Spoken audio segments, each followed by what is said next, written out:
y los desafíos que ello implica. Cuando hablamos, hermanos y hermanas, de Semana Teológica, lo hacemos desafiados por responder las preguntas que tienen que ver con el ser humano integral, con sus necesidades, tristezas y alegrías, también sobre el modelo país o el modelo de continente que queremos y soñamos para nuestros pueblos. Agregar el medio ambiente y el cambio climático, por mencionar algunas preocupaciones. Y cuando mencionamos el cambio climático, es algo que no podemos no ver en Chile. Ayer teníamos un calor sobre los 25 grados y hoy la temperatura ha descendido bruscamente. Esta octava Semana Teológica la celebramos en un contexto social y eclesial muy específico. Vivimos un tiempo complejo y desafiante. En el ámbito social, nuestro continente, el país, se debaten ante propuestas excluyentes, marcadamente economicistas, neoliberales y otras, abiertamente de orientación humanista y de cara a los desafíos de los sectores más vulnerables. Y por otro lado, la educación teológica enfrenta los desafíos propios del paso de un siglo en el cual se consolidó a través de centros académicos y seminarios bíblicos que se constituyeron en verdaderas referencias para las iglesias, instituciones ecuménicas, movimientos y organizaciones de carácter teológico políticos, a una situación de crisis, debilitamiento y en algunos casos sin muchas alternativas de sobrevivencia en esta realidad, que además agrega un creciente literalismo bíblico, fundamentalismos religiosos y políticos y movimientos de radicalización carismática. Esta realidad viene de la mano del nuevo siglo, el cual desafía a la educación teológica y a las iglesias en la búsqueda de respuestas acordes a nuestro contexto actual. Junto a las actividades académicas cotidianas de nuestra institución, este año hemos recibido la visita, aporte y estadía del profesor Lauster y hemos comenzado formalmente el convenio de reconocimiento de grados para la licenciatura con la Pontificia Universidad Católica de Valparaíso. Además, sumamos la cátedra Helmut Frenz de Diálogo Interreligioso y Derechos Humanos. Destacamos las actividades realizadas en la sede regional con ocasión de los 500 años de la Reforma, que ha sido un momento muy significativo en la vida de la comunidad teológica y de forma especial en la sede regional de Concepción. En medio de este contexto que celebramos nuestra Semana Teológica y lo hacemos con alegría a través de la asesoría de Elsa Tames. Elsa es doctora en teología, hasta hace media hora atrás pastora, autora de libros, artículos especializados, reconocida conferencista y puedo decirlo con mucha alegría, amiga de muchos caminos que hemos transitado por América Latina y otras latitudes. Elsa nos conducirá por el tema que hemos llamado esta semana, la gracia como justicia de Dios a 500 años de la Reforma. Hermanos y hermanas, tengo la grata alegría, como rector de la comunidad teológica, de presentar a nuestra asesora y dejarla con la palabra. Elsa, sé bienvenida. Te puedo garantizar que estás en medio de hermanos y hermanas. Que el Señor te bendiga.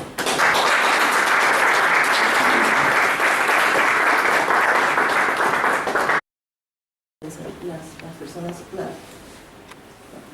las reformas que tenían. Entonces, la idea es que hoy y mañana trabajamos los conceptos más importantes que son justicia de Dios, justificación por la fe, gracia, pecado, justicia, y ley, porque la ley, el concepto de ley en Pablo, para mí, es uno de los más grandes aportes que hace Pablo y muy pertinente para hoy.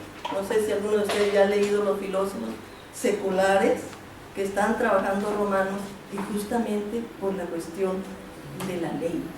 Entonces, el día de hoy vamos a trabajar lo que es justicia, justificación, ¿verdad? Un poco la justicia y justificación. Y mañana entonces podríamos trabajar pecado, ley y gracia. Claro, no podemos trabajar sin mencionarlos, pero profundizamos en esos temas. Y el viernes vamos a trabajar las mujeres en la reforma.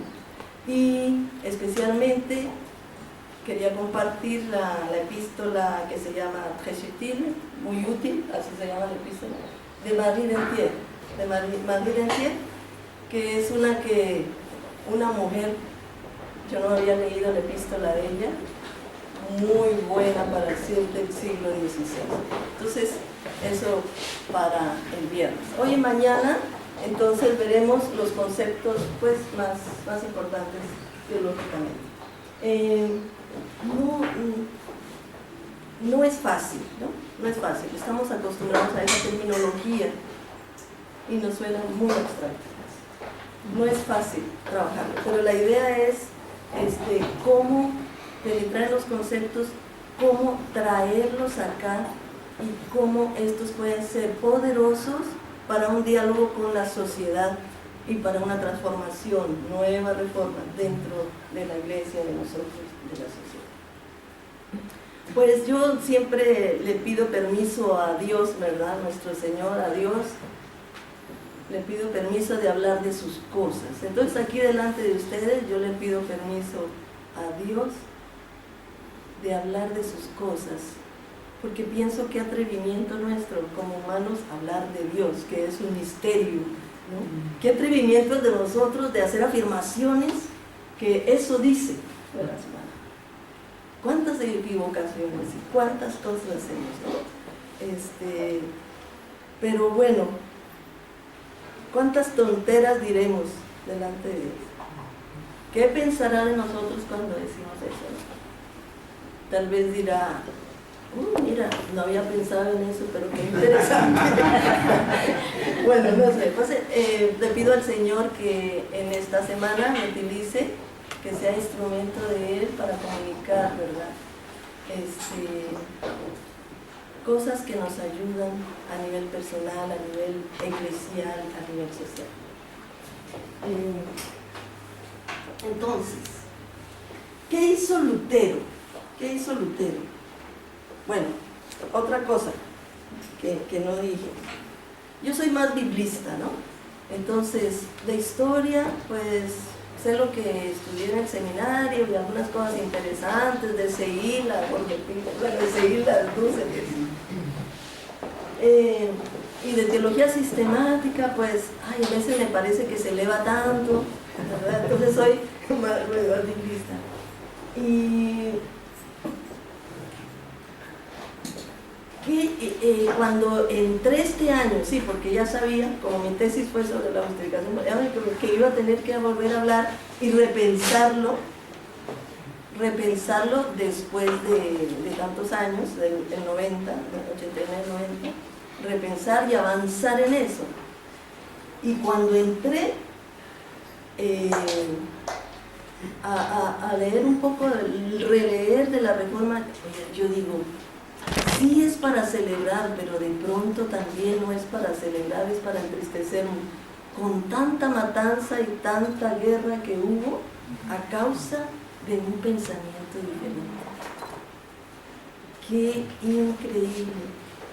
¿Cuántas personas fueron condenadas por pensar diferente? Fueron perseguidas por tratar de hablar la Biblia, no en el vernáculo, eso ya era para ser quemado, ¿no? Pasarlo al griego, que fuera de latín al griego, ¿no? Y entonces pienso que hicieron bien el Papa Francisco, y creo que la Federación Luterana, alguna noticia leí, de pedir perdón. pedir perdón. No tanto en la firma que hicieron de que ahora pues más o menos pensamos bien, pensamos parecido con respecto a la justificación, porque es que aquí tengo una pastora luterana, tengo que tener cuidado, ¿verdad?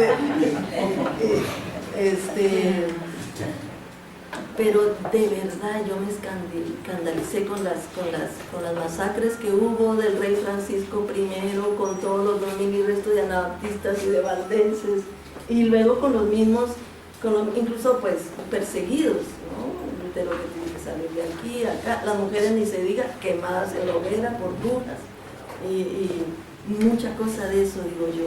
No podemos pasar por lo que costó llegar a una nueva percepción de Dios, ¿verdad? Como es la gracia, como misericordia. Imagínense ustedes lo que costó. Y bueno, el mensaje de Jesús también costó la cruz. Y no, o sea, todos los apóstoles no murieron viejitos,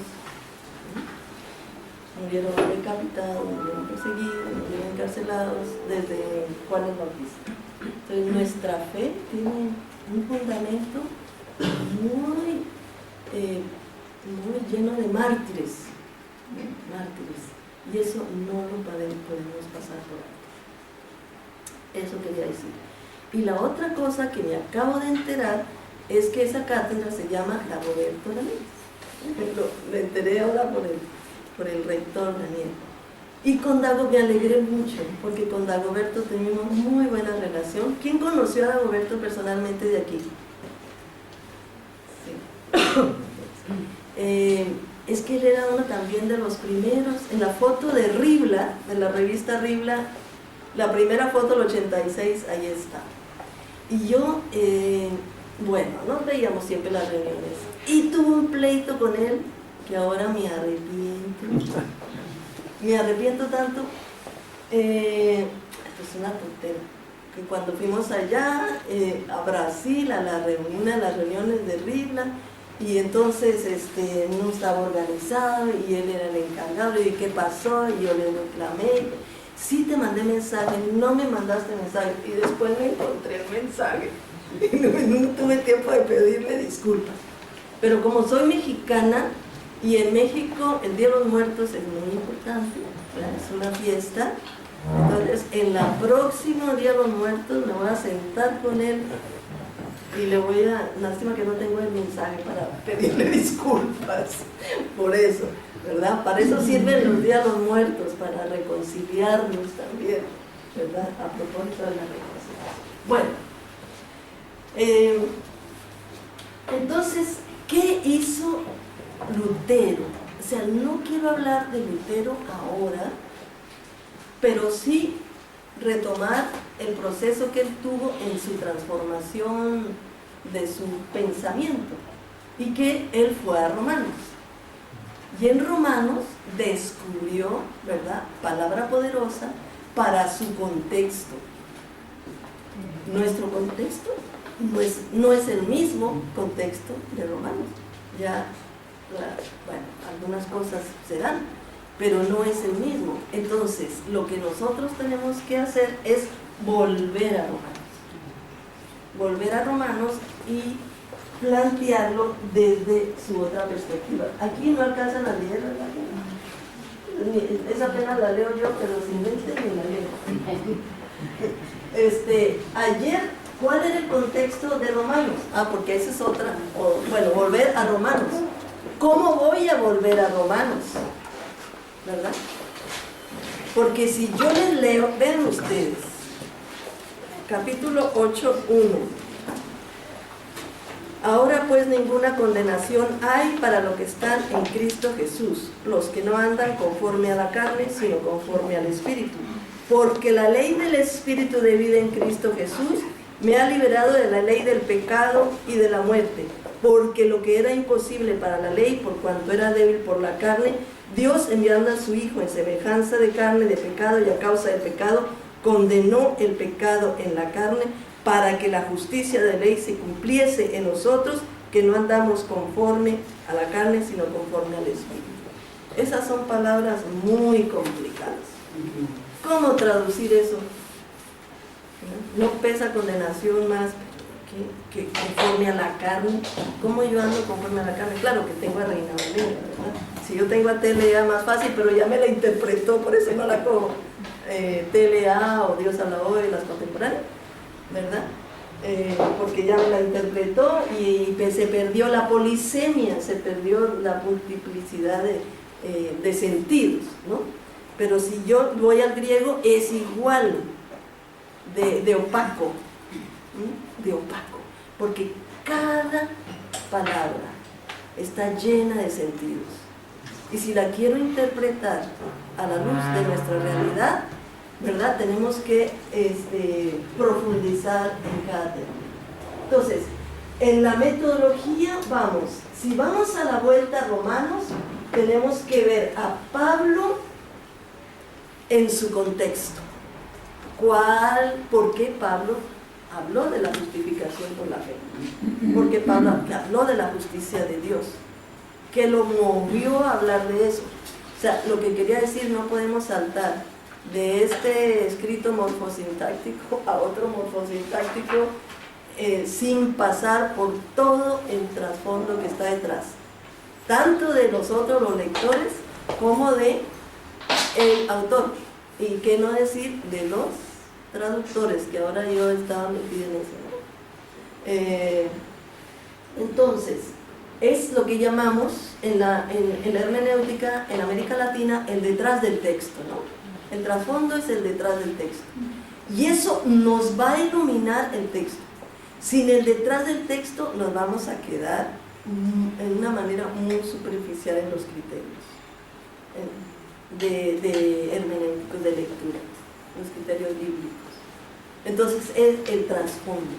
Eso es una contribución muy buena de América Latina. Yo recuerdo cuando yo estaba trabajando, yo hice mi doctorado en el 87, empecé en Suiza, en la Universidad de Lausanne, pero en ese momento nadie hablaba del Imperio Romano. Aquí nosotros sí, en América Latina, sí.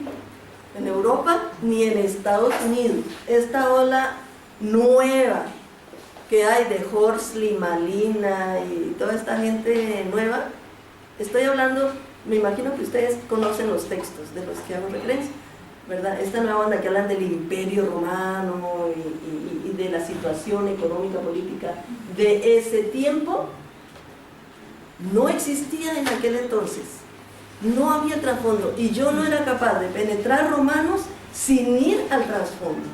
Entonces yo me iba, porque va a la biblioteca y entonces era puro comentarios bíblicos y teología, etcétera. Entonces yo me tenía que pasar en la biblioteca de la sección de antigüedad para ver el contexto. Y un profesor que ustedes seguro conocen, se llama Daniel Marguera, que era mi profesor, ¿verdad? Es que digo, lo conocen por su libro traducido al español. Una vez me dice, ¿y usted para qué pierde tanto tiempo yendo así? Ahora él es otra persona y un día le voy a recordar lo que me dijo. ¿Sí? Dice, ¿por qué pasa? Y le digo, yo no puedo leer Romanos sin pensar en qué contexto él habló. Era tan natural para nosotros, ¿no? Y eso me dijo. Entonces, pero claro, cada libro, y no era mi tesis, entonces me pasé 8 meses, ¿verdad?, viendo ahí cosas del Imperio Romano. Entonces, ir allá al contexto de Pablo, que es el texto, y yo voy metodológicamente a través del texto, porque hay tanta cosa del Imperio Romano que voy a ir a lo que el texto me va orientando a ir, el texto, ¿no?, como tal. Los sustantivos, todo, la cuestión del texto como tal, es el que me orienta para ir detrás del texto, que es lo que voy a escoger. Y después ya, hoy día, ¿cuál es la pregunta que yo tengo que me lleva al texto, ¿verdad?, que me puede servir para el hoy, o sea, lo que llamamos el de frente del texto. Y entonces, en esa metodología es la que yo pienso que es más completa, porque trabajamos el texto y el detrás del texto nos da las luces, nos ilumina, son como lucecitas que nos iluminan lo que el texto dice, Y luego yo como lectora, con toda mi preocupación, voy al texto y ahí encuentro ya más rico el texto. Yo creo que Lutero no siguió esa metodología.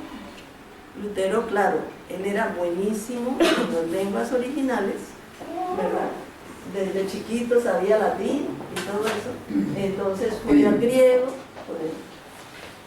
ya tenía Herasmo de Rotterdam los manuscritos recibidos, ¿no? En textos receptos, todavía no estaba la ciencia bíblica del siglo XVIII, pero la realidad era tan apabullante en el tiempo de Lutero con las indulgencias, porque de verdad que nosotros hablamos mucho de, no es por las indulgencias, pero tremendo la venta de las reliquias, la venta, y lo que hacían ahí en el tiempo, que yo creo que eso mismo de la realidad le llevó al texto a Lutero, pero en su profundidad de conocimiento del texto bíblico, ¿cierto? Le hizo descubrir la gracia, ¿verdad? Para una liberación. O sea, uno descubre la gracia para una liberación. Entonces, nosotros vamos de vuelta a Lutero, no a Lutero, sino al Imperio Romano. Al Imperio Romano, Lutero fue al imperio de la Iglesia, ¿verdad? Lutero fue al imperio de la Iglesia. En el ayer nosotros vamos al Imperio Romano. El imperio de la Iglesia de ese momento, no existía Iglesia protestante, era la Iglesia, ¿verdad? Entonces, era la fuente de Lutero. Para nosotros hoy, en esta vuelta a Romanos, es los imperios económicos. Ya lo mencionaba aquí, en las palabras del devocional, ya hablamos, los imperios económicos. O sea, lo que entra ya con las leyes del mercado, el neoliberalismo, tienen distintos nombres, ¿no? Las fuerzas oscuras, la no sé qué, bueno, tienen distintos nombres. Estas fuerzas que mueven, ya ni siquiera son los presidentes, ¿verdad? Presidentes no son los que mueven, son las transnacionales y todo eso, este poder, los imperios económicos, culturales, ¿verdad? De imposición cultural, ideológicos. Ahora tenemos una novedad que es lo que llaman posverdad. En Colombia eso es muy común en todas las redes sociales, ya están en elecciones y va a ser fatal el próximo año. La posverdad, o sea, es lanzar mentiras por las redes sociales, lanzar mentiras, y todas las redes sociales pues abarcan mucho público que cree todo, y después ya no se puede borrar, no se puede hacer nada.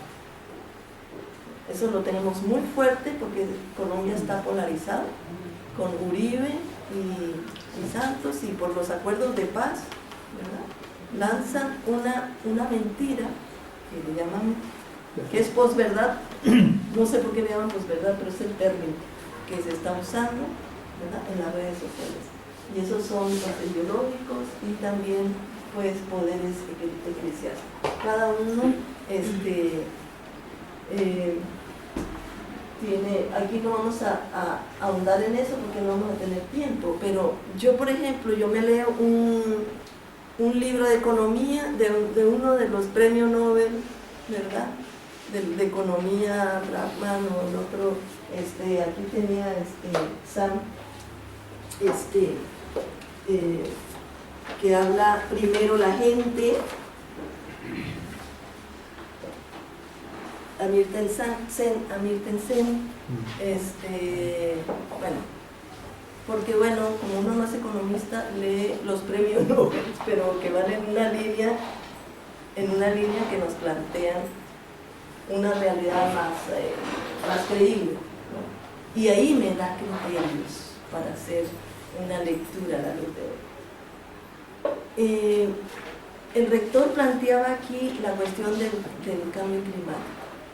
Creo que no lo estamos tomando muy en serio en las iglesias. pocos teólogos. Leonardo Boff sí lo ha tomado en serio, pero no le escuchamos. En una reunión de teología latinoamericana, a mí me quedé impresionada. En Brasil tuvimos una reunión ahí, había mucha gente, como 1000 personas de toda América Latina. Viene alguien muy importante de la teología latinoamericana, de la liberación, y habló el discurso. Estuvo John Sobrino, habló el discurso, ¿verdad?, de la realidad social, desigual, etcétera, otros, de las sensibilidades, los nuevos temas, etcétera. Viene Leonardo y habló como si estuviera de la apocalíptica. Los datos tan concretos de los científicos con respecto al calentamiento global, ¿verdad?, con respecto a la ecología y todo eso. Dice, en tantos años pasa esto, en tantos vamos a llegar así, pero era algo catastrófico, era como para decir, ¿cómo va a ser? Si el mundo se va a acabar, ¿y para qué hacemos? Terminó su conferencia, pasó el otro tema. Entonces ya siguió el debate, pero es una cosa increíble, no sé. Y dice José Duque que los profetas de hoy día no están ni en la teología ni en las iglesias, son los científicos. Los científicos nos están previniendo lo que va a acontecer, pero lo vemos como que no nos toca, y sí nos está tocando. Yo estuve en el temblor 1 de septiembre de México, 8.1, que yo pensé que ya no iba a poder venir aquí. Y no se cayó el edificio, ¿verdad? Pero lo cerraron en el segundo temblor. No estuve ahí, pero el 7.1, que cayeron 1000 edificios, más de 1000 edificios cayeron. Y de hecho una hermana mía perdió su casa. Vino el huracán Irene, luego vino el huracán tal, y están pasando estas cosas. Y no sé por qué no nos cae, como dicen en Costa Rica, la peseta, ¿no? Nos cae la peseta, así. Decir, tenemos que hacer algo, o que la iglesia se distinga, la iglesia evangélica, para tener una presencia, no con buena voluntad, sino con buena voluntad, pero voluntad política. Cuando uno tiene voluntad política, ya empieza a hacer las gestiones, ¿verdad? Estaba leyendo un artículo sobre reconciliación de concilium, porque en Colombia estamos marcados mucho por la cuestión del perdón, reconciliación de la guerrilla y el gobierno. Estaba hablando y dice, los discursos sobre la reconciliación, que son muy buenos, no están ayudando en nada. Y son bien buenos porque pues la Biblia nos habla muy bonito de la gracia. ¿Por qué no están haciendo mella? Y no hacen mella. Entonces, dice el artículo mismo, se necesitan poner en práctica cuestiones, crear zonas de paz. Bueno, aquí, ¿no?, como lo hicieron en un país, creo que en África, en Manila, por allá, hicieron zonas de paz, ¿verdad? Entonces, en esta zona de paz no admitimos con armas, salen los de ahí. O sea, cosas pequeñas que se van gestionando, y ahí sí los discursos toman fuerza. Entonces, estamos, hoy volvemos a Romanos con una situación muy deplorable de nuestra realidad. El gran desafío es la desigualdad social creciente, la mayoría de los pobres en el mundo, otra vez, ¿verdad? Menos mal que el Papa de hoy sí habla de la opción por los pobres, pero ya se ha vuelto, no lo sé, como que lo vemos ya como una cuestión de los 80, cuando es peor la situación que los 80, ¿cierto? Vi una foto que me dolió el alma, casi me pongo a llorar. Era del Polo Norte, era tal vez la han visto ustedes, una isla de hielo chiquitita, y un oso polar flaco, blanco, y apenas así, y el oso polar así ni cabía casi en ese pedacito de la isla, de hielo. isla de hielo, ¿no?, que estaba flotando en el mar. Y eso es un discurso muy grande, esa imagen es un discurso muy grande, ¿no? Esta es nuestra realidad, en donde nosotros volvemos a Romanos para reformas, nuevas reformas. Bueno, en este acercamiento hermenéutico tenemos que tener claras las cuestiones preliminares, ¿verdad? Y entonces ahí de la carta a los romanos, ¿cuál fue lo importante para el ayer? O sea, para Pablo, ¿por qué Pablo se metió en esto? ¿Cuál fue lo importante y la clave, ¿verdad? Y después, ¿cuál es lo importante para hoy de recuperar de la carta a los romanos? Cuando nosotros empezamos a leer toda la carta, ahí vemos que hay un problema. Bueno, ahorita vamos a hablar un poco de la situación de Pablo en ese momento que escribe la carta. Pero, adelantando un poco, Pablo empieza a predicar el evangelio a personas no judías, o sea, a los gentiles. Pues eso está muy bien. Los judíos aceptaban que se predicara, es más, eran proselitistas. Pero entonces ellos tenían que circuncidarse, ellos tenían que seguir ciertas normas, etc. Y sí, son bienvenidos, pero nunca, o sea, tienen que seguir esta ley, la ley mosaica, etc. Y Pablo dice que no es suficiente, que la fuerza de la fe y la gracia de Dios es tan grande que abarca a todo el mundo. Y entonces, ellos que eran llamados pecadores, a los gentiles les llamaban pecadores. El gentil era el pecador. El judío era el que no era pecador, porque aunque sí se reconocía pecador, pero tenía la ley. Entonces lo que hace Pablo muy inteligentemente es decir, bueno, ellos son pecadores, pero tú también eres pecador. Aunque tienes ley, eres pecador, ¿no? De eso vamos a estar. El pecado está sobre todo el mundo. Entonces, la justicia de Dios también es para todos, no solo para judíos, sino también para los gentiles. Y esa es la clave de la inclusión, incluir a todo mundo de las bendiciones que Dios hizo a Abraham. Todos pueden participar. Pablo habla de los pueblos, judíos y gentiles, ¿verdad? De pueblos. Y eso es muy importante retomar, porque verdad que Romanos ha sido un problema, se ha individualizado, se ha espiritualizado.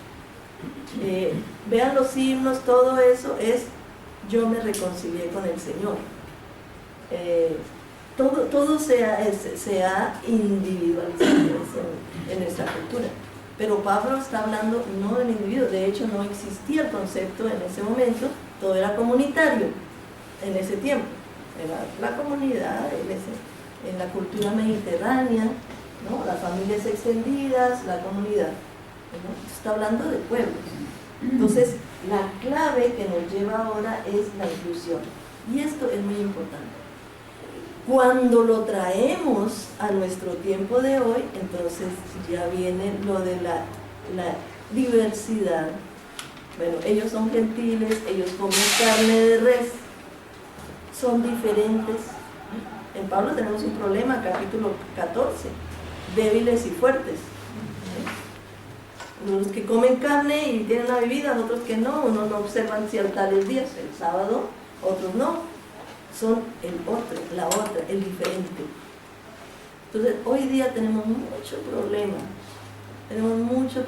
con acoger, con la cuestión de la alteridad, el irrespeto a la alteridad, el derecho de las personas de ser diferente, sea de color, de etnia, de clase social, de culturas, de religión. Entonces, fíjense ustedes, con esta clave de inclusión, o sea, no solo los judíos son amados por Dios, también ellos pueden pertenecer al pueblo común de Dios. Con esta clave de la inclusión podemos llevar qué significa la gracia para las mujeres, por ejemplo, qué significa la gracia para una persona que es portador de VIH-Sida. O sea, todos los temas que no están en ese tiempo porque son nuevos, ¿verdad?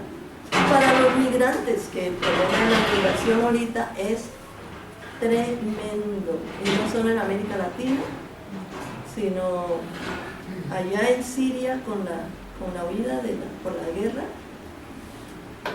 Hay una de movimientos masivos, y en esa frontera que hay de entrar a Europa y allá, hay 2 millones ubicados allá. Y en las políticas de cuántos recibimos en España, que 18.000, que no es nada, acá de 2 millones, y hay un pleito y apenas reciben unos cuantos. Y reciben a los blanquitos que sean de Siria, pero que no vengan los de Etiopía. Es que se mete todo. Y las bandas criminales, que son el tráfico de personas, la pornografía infantil, bueno, todo lo que es eso, están en ese espacio de la frontera. Los coyotes, que le llamamos en México, de los espalda mojadas, están ahí. Y el mar Mediterráneo, como decía Juan José Tamayo, ¿verdad? Tan cálido, el mar Mediterráneo, tan romántico por las canciones, ¿verdad? Nací en el Mediterráneo, todo eso es así, se ha convertido en una tumba de miles de muertos. No solamente porque se voltearon las embarcaciones, porque eran falsos los chalecos, o porque había gente ya tirando antes de tocar tierra. Estamos viviendo en un mundo invertido, totalmente pervertido, donde los valores, como decía mi abuela, no hay valores. Claro, mi abuela hablaba de que traíamos minifalda o algo así, decía, no hay valores, porque los valores, nosotros, especialmente los evangélicos, los ponemos en el sexo, ¿verdad? En la moralidad, en estas cosas. Ni siquiera lo ponemos en el chisme, que Santiago habla, que dice que Santiago dice que no se van al cielo, ¿verdad?, los chismosos, pero en eso no ponemos lo malo, ¿verdad? Y la gran perversidad que tenemos enfrente de nosotros, ¿verdad?, no la vemos. Esos son los desafíos muy grandes para las reformas. ¿Cómo podemos nosotros ser factores de cambio y nosotros mismos ser transformados? Ojalá que en esta semana sea eso. Yo lo pensé mucho porque el avión que iba, cuando iba a México a una reunión, casi se cae. Y una de las turbinas no funcionó. Y tuvo que aterrizar. Y yo no sé si alguien ha tenido experiencia, pero dice, pónganse los abrigos, pónganse los zapatos, y empiezan a hacer así. En 10 minutos tenemos que aterrizar y acuatizar. Y ahí fue que yo pensé, en estos pocos años que me quedan, ¿cuál es mi misión aquí, en esta tierra, en el campo ahora? ¿Qué es lo que debo hacer? ¿Qué es la prioridad que debo tomar? ¿Verdad? La vida es muy corta, hermanos. Y esta semana, ojalá que nos ayude, que sea una semana así de profundización, pero también de desafío, de cuál es nuestra misión en estos años que tenemos frente a esta inversión de valores de nuestra sociedad. Y yo lo pensé y ya dije, ¿qué es lo que voy a hacer? Por eso me estoy despidiendo de aquí en esta charla. Cosas pequeñitas pero eficaces. Pequeñitas pero eficaces. Entonces, como les decía yo, es la inclusión. Hoy día una de las claves importantes, y ese es un criterio que nos viene de Romanos. Nos viene de Romanos mismo. ¿Por qué? Porque Pablo lo que quiere es incluir a todos los gentiles, a que se beneficien del amor de Dios. Pues nosotros ahora no tenemos el problema de la circuncisión, bueno, aunque se andan metiendo los mesiánicos y todo, ahora anda una onda así, muy fuerte, ¿verdad? No tenemos estos problemas de la ley mosaica, pero a nivel de hermenéutico tenemos el de la exclusión, y si son incluidos en el mercado son para ser explotados. El mercado excluye, pero luego incluye, pero para ser explotados. O sea, esta clave de lectura en Romanos no las da, no es imponente. Y ahí pensar que es justicia de Dios, que es gracia, que es pecado, y todos estos conceptos se transforman. Porque nosotros, bueno, ahorita cuando entremos al pecado podemos ver. Eso es importante. Entonces, desafíos. Los desafíos es historizar el mensaje. Romanos ha sido leído de manera abstracta, ¿no? De manera abstracta, desde siempre. Dios perdona mis pecados. ¿Cuáles pecados? ¿Y cómo los perdona? O sea, todo preguntarnos y llenar de sentidos nuevos estos conceptos. Porque si no, los vamos a recitar. A mí a veces me pasa, por ejemplo, yo era maestra de escuela dominical por mucho tiempo en Costa Rica y después en Medellín, y yo tenía aquí la clave, ¿verdad? Pero cuando hablaba, como hablo con los mismos términos, las otras personas recibían otro marco, ¿no? Y cuando venía una pregunta, pero no tenía nada que ver con lo que yo estaba diciendo, yo, ¿cómo le hago, verdad? Ese es el otro desafío, ¿verdad? Porque usted hace su predicación y la gente entiende otra cosa, porque tiene otro marco categorial, y nosotros tenemos un marco categorial súper liberador, muy bueno, ¿verdad? Muy transformador. No va a transformar nuestro marco bien hechito, ¿verdad? Tenemos que repensar en nueva terminología también, o en prácticas o en ejemplos concretos que pueda romper el marco categorial de las personas a las cuales estamos hablando. Entonces, primero historizar el mensaje. Mucha gente, bueno, le es difícil Romanos, pero Romanos, si vamos al contexto en que se generó, puede resultar comprensible.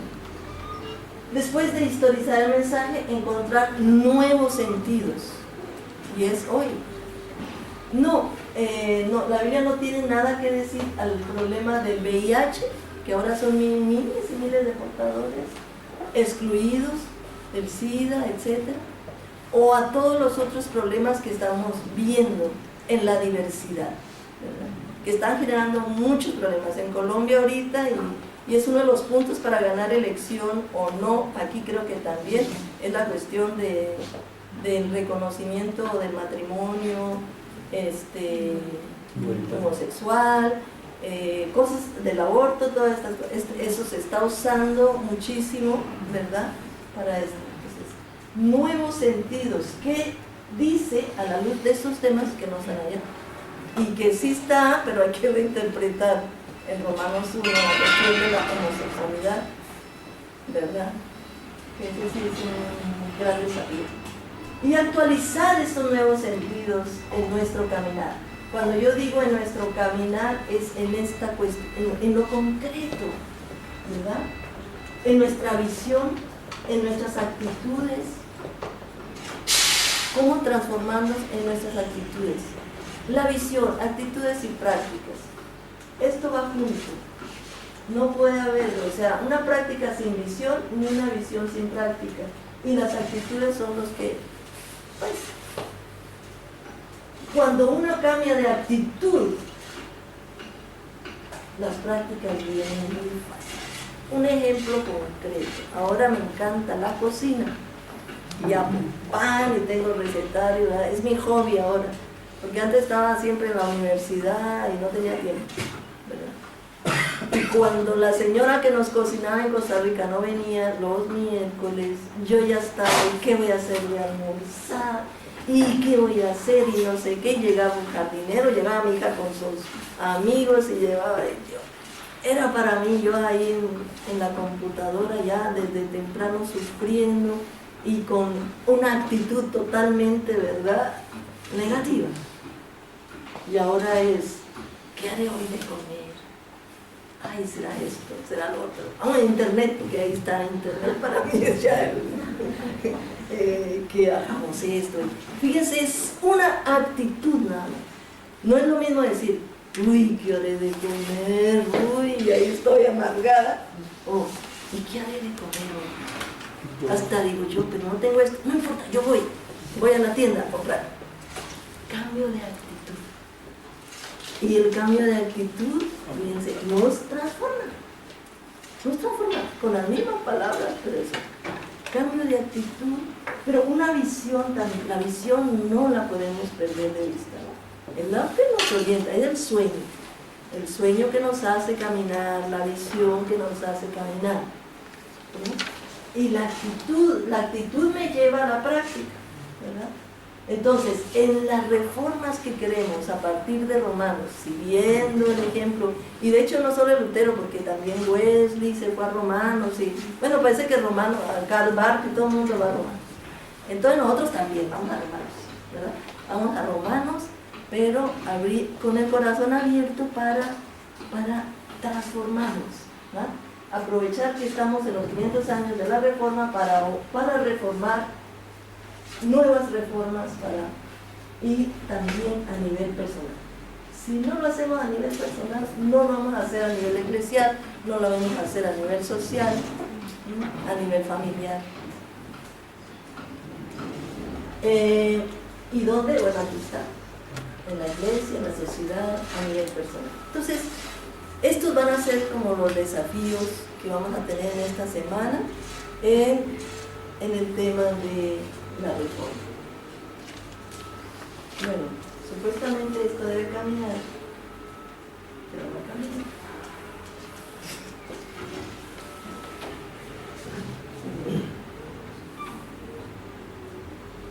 Vamos a la justicia. Pero antes de eso creo que tenía... en esta mañana nos concentraremos en la justicia y la justificación por la fe. Bueno, para hablar de la justicia de Dios, ¿verdad? ¿Cómo hablar de la justicia de Dios? ¿Cómo empezar? Tenemos que comparar con algo, ¿verdad? Comparar la justicia de Dios con algo para poder encontrar, ¿verdad?, el sentido, y no hablar así con palabras muy bonitas y poéticas y todo eso. Tenemos que comparar, y al comparar podemos encontrar sentidos nuevos. ¿Y con qué lo vamos a comparar? Bueno, con la justicia romana con la cual se enfrentaba Pablo. Vamos otra vez. Y la justicia judía. O sea, había dos justicias diferentes en ese momento. La justicia romana, que hasta la fecha la tenemos por el derecho romano. ¿Hay un abogado aquí? No. Parientes de abogados, todos tienen que estudiar el derecho romano. Y Pablo conocía el derecho romano. Ahorita vamos a ver si es cierto. También la justicia judía es diferente. Incluso las penas capitales, los cargos, las visiones entre la cultura judía y la cultura romana son diferentes. Pablo se movió entre los dos, ¿verdad? Era judío y creció en Tarso, donde abundaban las universidades. Había una colonia judía, él creció ahí, en medio de los no judíos, en medio de los gentiles. Y entonces, bueno, y él conocía la justicia judía. Él dice en Corintios que recibió latigazos, y esos, cuando dice latigazos solo, son los romanos, la flagelación romana. Y cuando dice los 40 menos 1, es la judía. O sea, él sufrió las dos justicias por andar de revoltoso. Justicia romana y la justicia judía. El otro punto que es para mí importantísimo es la relación entre injusticia y justificación. Es muy importante ver eso, porque la palabra justificación, como se nos sale, es muy rara esa palabra, por eso nadie sabe qué es justificación por la fe.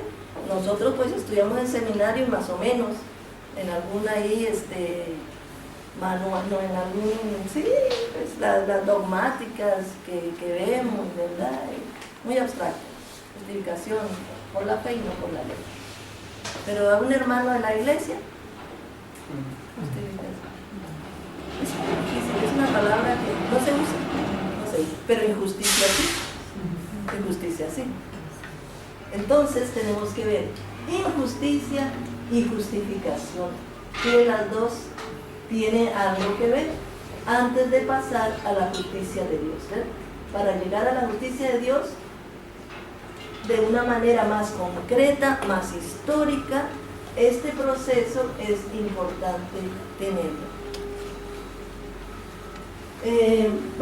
Empecemos con la justicia romana.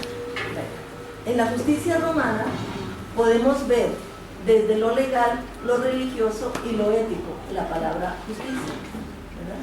Entonces, en lo legal, pues son los expertos, ¿no?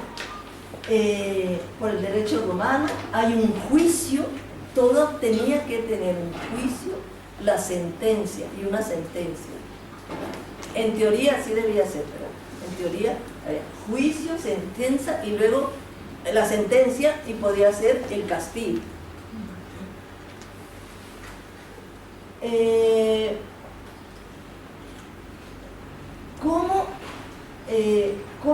¿Cómo fue la experiencia de Pablo con la legalidad?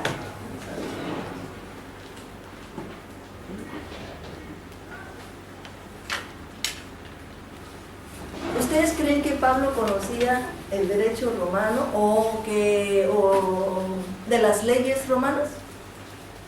¿Sí? ¿Por qué? Era ciudadano. Pero sobre todo, ¿por qué? Pablo tenía sus antecedentes penales, ¿cierto? Vaya a leer a Romanos, Hechos de los Apóstoles. Tenía muchos antecedentes penales. ¿Qué le pasó en Tesalónica? ¿Qué le pasó en Filipos? ¿Qué le pasó en Atenas? Bueno, en Atenas ahí se fue porque no le creyeron nada. Otra vez ven a predicarnos acá. Eso de que resucitó un muerto. Pablo estuvo frente a los tribunales con Gallo, muchas veces. Pablo logró esa agudeza de la ley por su experiencia. Y mañana vamos a hablar de la ley por su experiencia. Él sabía la vulnerabilidad, lo fácil que es manipular la ley. En Filipos, aquí vamos a ver unas conferencias en la noche, que es mi último libro sobre Filipenses, como un documento salido de prisión. ¿Qué implicaba escribir en la cárcel? Los cargos que tuvo Pablo, cuando estuvo en Filipos, él fue desnudado, azotado, puesto encadenado en un cuartito, porque las cárceles pues eran pequeñas y había un cuarto 3 metros abajo, pequeño, era como un calabozo, era el cuarto interior, ahí estaba Pablo en Filipos. Lo que pasa es que Valera dice, le despojaron de su ropa. Entonces ya cuando dice despojaron de su ropa, no es lo pusieron en pelotas, ¿verdad? Ya no es, lo desnudaron, lo golpearon, lo encadenaron, lo metieron en el cuartito interior. Dice ahí, lo llevaron al cuarto interior. Yo estoy averiguando todas las cárceles para filipenses, cómo eran los cargos y todo eso. ¿Y por qué? ¿Por qué lo metieron?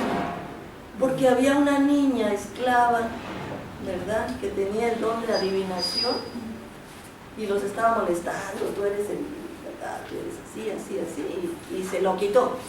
Pero no por eso, sino por los dueños de la esclava.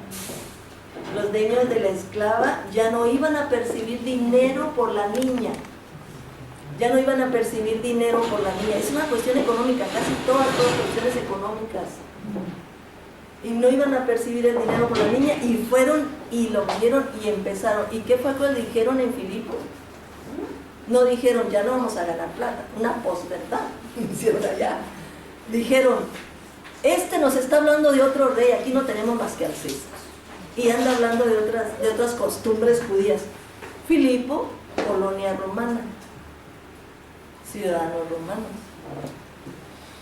Este anda hablando de otras costumbres de los judíos, ¿no? No queremos aquí hablar de otro. Vea, no había pensado en que en la Biblia también había posverdades como hoy día, porque el problema que narra Lucas en Hechos es que no iban, los dueños de la esclava no iban a recibir más ganancia. Y luego pues estuvo también en tantas partes otras, en Tesalónica también lo cogieron ese otro.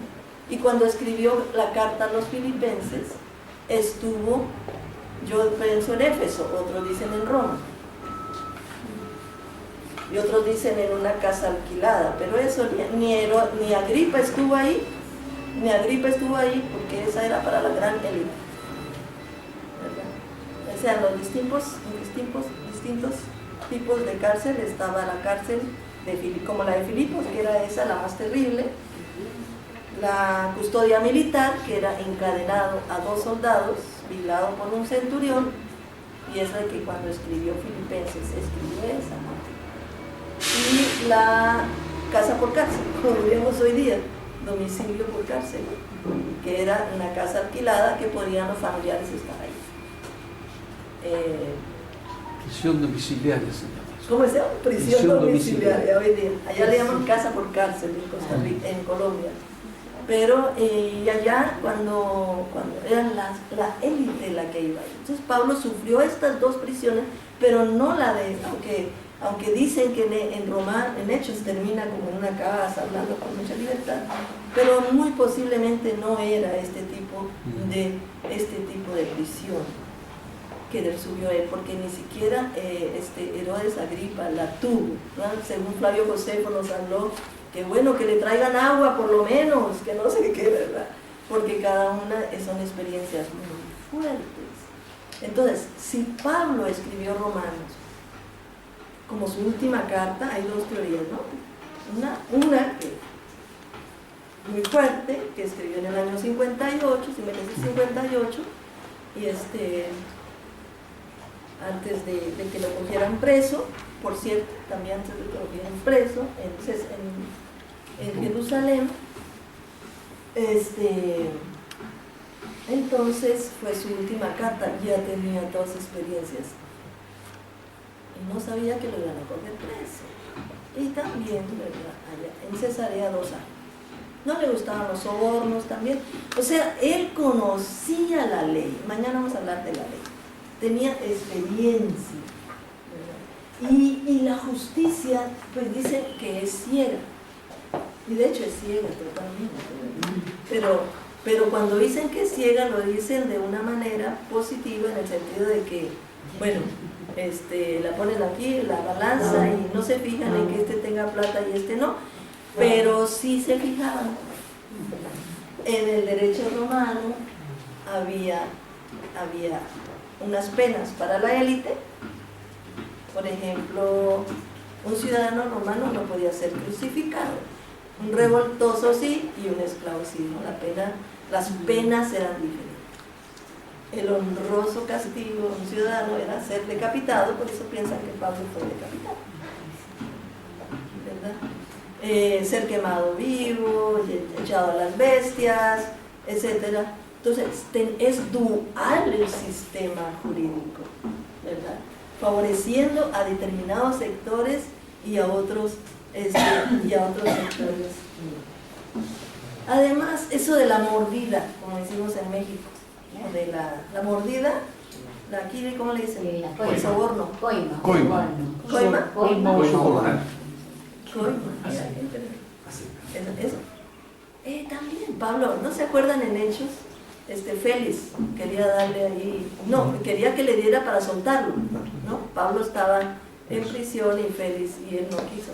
Él lo dejó 2 años ahí, más de 2 años. Ya tenía 2 años. Ya debía salir, porque según la ley juliana, a los 2 años, si no se hace juicio, no se comprueba salida. Bueno, lo dejaron ahí, pero ni siquiera la ley se cumplió. Primero Félix dice, te saco, y entonces dice, no, pues apelo al César. Entonces apeló al César, sabía que existía esa ley y conocía esa ley. Entonces, pero en esa ley, en la ley legal, ¿cuál es la ley legal? Hoy día y de todas partes es castigo al culpable.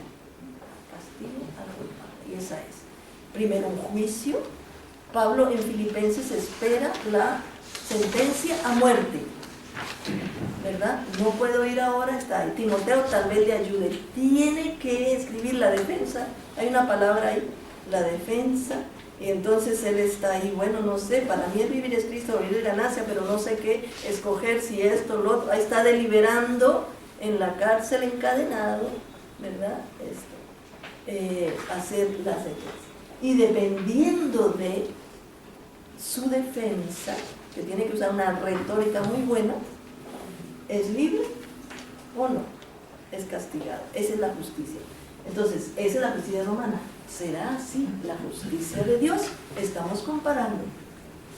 ¿Será así la justicia de Dios? Castigo al culpable. Sentencia. Todos han pecado, todos destituidos de la gloria de Dios. Esa es la sentencia.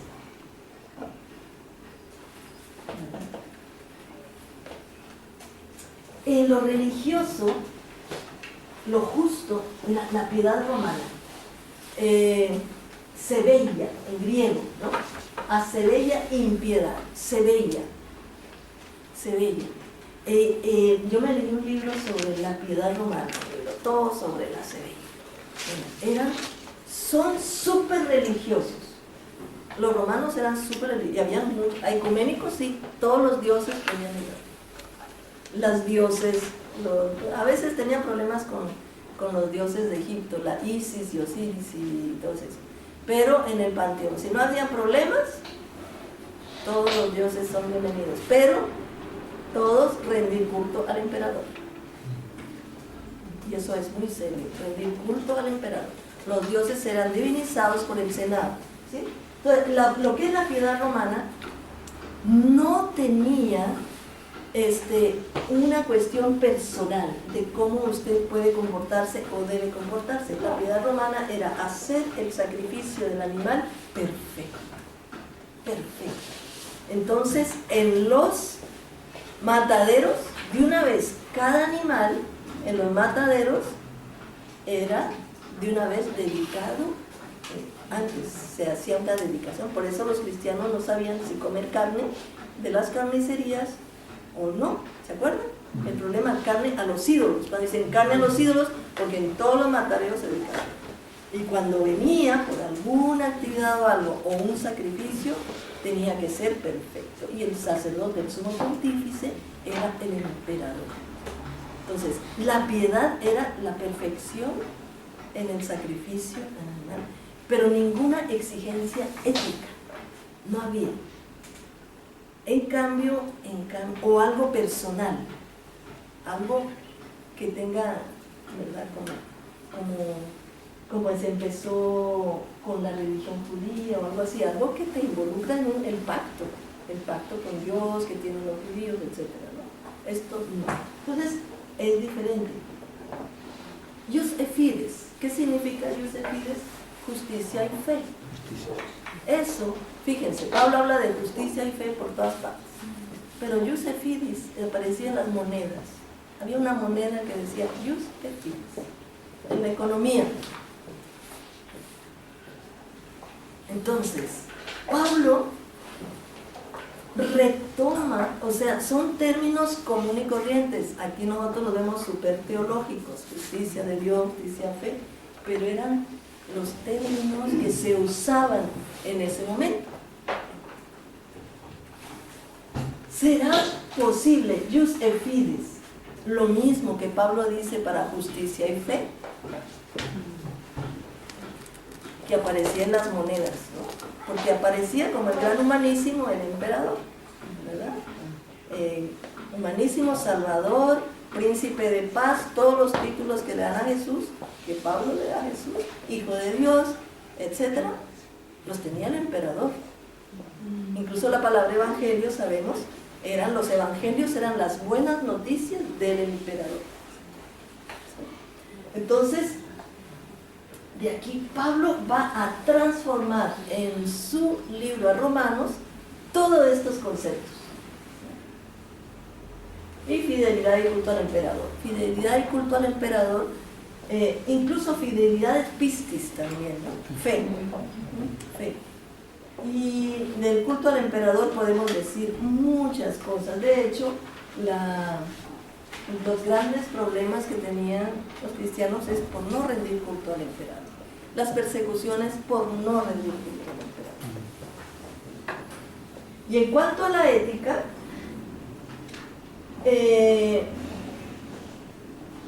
la forma era muy diferente a la tradición profética, a la judía, la forma de organizarse la sociedad romana, greco-romana. Y tenemos esos tres, ¿no? La estratificación social era muy marcada y bien vista, por supuesto, ¿no? De las clases sociales.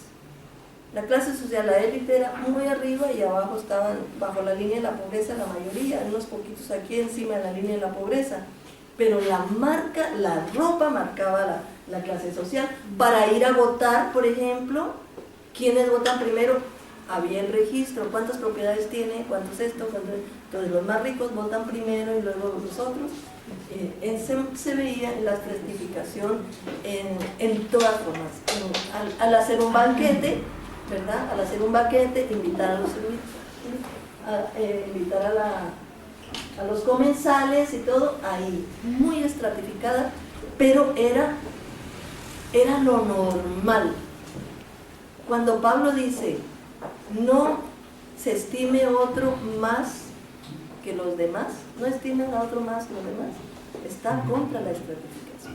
O no te creas más que los demás. Está en contra de esa estratificación. Plinio, el joven, decía un consejo a los gobernadores: mira, está bien, trata bien a los ricos, trata bien a los pobres, jamás los mezcles, porque nada hay más desigual que la igualdad. Eso decía Plinio. Entonces, dentro de la cultura era la estratificación. Pero dentro de la tradición profética de la que viene, pues, la cultura judía, y Jesús y Pablo, todos somos iguales ante Dios. Es más, los que menos valor tienen son más importantes, ¿verdad? O sea, es bastante diferente la justicia de Dios a la justicia romana, ¿no? Entonces, la estratificación. El patronazgo era la columna vertebral de toda la organización. ¿Qué era el patronazgo? Que la heredamos ahorita, tanto clientelismo y patronazgo que existe. En Colombia le llaman las mermeladas. Era que alguien de estatus superior hace un favor a alguien de estatus inferior, que puede ser de un senador a un decurión, o de un artesano que tiene más plata a otro menos, de arriba hasta abajo, ¿verdad? ¿Y qué pasaba? Que el que le hacía el favor al otro, el otro tenía que remunerar y tenía que honrar por siempre. O sea, alabar, honrar. Chupa media, como se llama en Chile. ¿Ah? Chupa media. Chupa media, tiene que ser chupa. Y de hecho, un señor, pues, son terratenientes, todos eran terratenientes, van caminando y entonces la otra gente tiene que alabarle y decir lo bueno que es a los demás. Eso era el patronazgo. En la Biblia tenemos muchas cosas. Podemos leer la Biblia a la luz del patronazgo o a la luz de honor y vergüenza, ¿verdad? Que son los dos paradigmas que regían la sociedad de ese momento. Y si vamos a la sociedad judía, pues a la luz del paradigma pureza e impureza, ¿no? Tenemos dos formas de organización de toda la vida. que está en la cultura judía y en la cultura, mira, aquí me falta, sí, bueno, en la cultura grecorromana o cultura mediterránea, como se le llama también. Y en honor y vergüenza también, seguro aquí en los libros ustedes lo han visto, ¿verdad? Que todo se regía así, ¿verdad? Hay que defender el pater familias, tienen que defender y cuidado, y tiene género, las mujeres son las que tienen que preocuparse para no poner vergüenza a la familia, ¿verdad? Y deben sentarse bien, no llorar, no esto, no otro, no expresar mucho, y etcétera, etcétera, porque si no, casarse y tener hijos, porque si no, ponen vergüenza a la familia, ¿sí? Y el padre defender el honor de la familia, el hermano mayor defender todo esto son como se rige la sociedad, y entonces toda la justicia romana es a la luz de todo esto que está. Bien, eso es diferente a la justicia judía. Pero antes de eso quería preguntar por los tiempos. A las 11 paramos. ¿Y qué hora es ahorita? Son las 10:20. 5 para las 11 paramos para alguna información, tomamos un café y volvemos. Ok. ¿Me avisan? Yo te aviso. Tranquilo. ¿Me avisan? Bueno, sí, porque no hablo. ¿Alguna pregunta con respecto a la justicia? Sí. La dimensión ética, digamos. Sí. ¿Por qué, digamos, a ver, yo entiendo, o todos entendemos, creo yo, lo referido a lo legal, a la arquitectura jurídica romana, entendemos las reglas religiosas. ¿Por qué, qué podríamos entender la variable ética en el sentido de qué dimensión alude lo ético? Sí. ¿Me explico bien, cierto? Sí. ¿A qué dimensión alude lo ético? Claro, porque entendemos que es estratificado, que es segregado, pero ¿cómo se materializa y a qué alude esto de decir, bueno, el ámbito ético de la justicia? El ámbito ético de la justicia es la forma como tú tratas justamente en tus relaciones con los demás, ¿verdad? El respeto. Bueno, nosotros hablamos, ay no, eso es injusto, ¿usted qué le hizo? No, eso es injusto, ay, qué injusticia, justicia, ¿sí? Una dimensión más social. Social, ética social, exactamente. La ética es Sí. social. Y eso me sirve mucho para compararlo con la judía, por eso la metí acá, ¿sí? Es que la palabra en español, justicia, tiene su dimensión legal y ético-social, ¿sí? Entonces aquí la metemos, y cuando la meto aquí en la romana, es justamente para hablar la forma esa de estratificación, ¿verdad? Y del patronazgo, ¿verdad? La desigualdad y la forma de relacionarse. Y es muy interesante cómo se contrapone con la de Pablo, con la judía, porque la tradición profética está muy marcada dentro de la cultura judía. Que lucha no con esta estratificación, porque allá todo debe ser igualdad, y no digas a la mano izquierda lo que hace la derecha, es eso para que no, acá en cambio la justicia era, bueno, una persona rica, entonces va a entregar pan, eso era, ¿no? Entregar pan a los pobres, o sí, y se quejaban si no les daban pan, y que había un desempleo, mejor dicho, altísimo en aquel entonces. Por eso los circos romanos, el circo romano de las bestias, de los que eran prisioneros a ser comidos por las bestias, los gladiadores, todo eso, porque era impresionante el empleo, entonces los llenaban con eso. ¿Se acuerdan un dicho? Pan y circo. Pan y circo, ¿verdad? Entonces, mientras que acá era alabarse, yo doy esto y había que hacerlo, esa es la dar, pero para alabarse. En la judía no le digas a no, tú calladito, haz el bien, es hacer justicia, ¿verdad? Es que la dimensión, en la palabra justicia tenemos esa, la legal, que es la del derecho, y la ética, que es la de la práctica de la justicia, en comparación con injusticia, pero es en la práctica. Eso lo tenemos en español, en francés, en griego. Ha habido un problema grande en la traducción de la Biblia al alemán y al inglés, porque hasta ahorita cambiaron de posición en estos últimos años. Cuando traían justicia, ponían righteousness y no justice.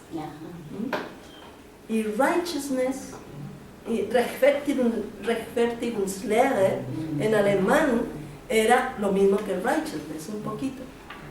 Pero justicia lleva la parte ética y legal también.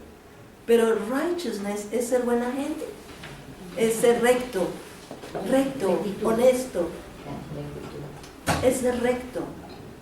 Por eso digo, ya, qué buena gente, ¿no? Muy recto, muy honesto, muy eso. Entonces, cuando tú traduces así, le quitas toda la dimensión social. La justificación por la fe, nosotros la recibimos acá de los misioneros, pero en la lectura que ellos hacían, era righteousness, ¿verdad? Entonces tú tienes que ser recto, no decir mentiras.